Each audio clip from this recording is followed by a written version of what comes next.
Pemirsa, Kabupaten Buleleng kembali akan menerapkan sistem bekerja dari rumah atau work from home untuk para pegawai. Rencananya sistem ini akan dimulai pada Senin mendatang.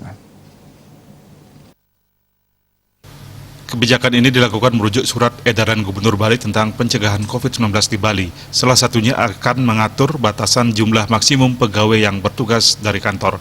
Para pegawai yang bertugas dari kantor akan diatur sebanyak 25% dengan sistem pembagian jam kerja atau shift perharinya. Sekda Buleleng Gede Suyasa menjelaskan, WFH ini akan dilakukan selama 10 hari hingga 1 Oktober 2020. Karena nantinya setelah disahkan perubahan APBD Kabupaten Buleleng tahun 2020 memerlukan beberapa pegawai.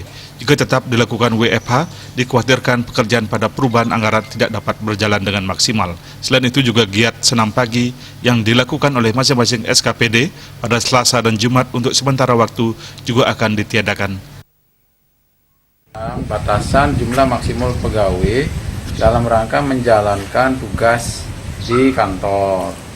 Dan kita juga, Pak Bupati juga segera mengeluarkan surat edaran yang akan berlaku mulai hari Senin, bahwa untuk pegawai di masing-masing OPD itu akan berkantor sebanyak 25%, atau pada staf-staf tertentu yang dibutuhkan dengan sistem bergantian atau sistem shift, ya.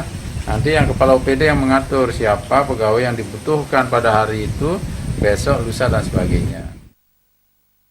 Sementara itu, untuk pegawai yang melakukan pekerjaan di kantor, nantinya tetap harus menerapkan protokol kesehatan walau dalam jumlah yang terbatas.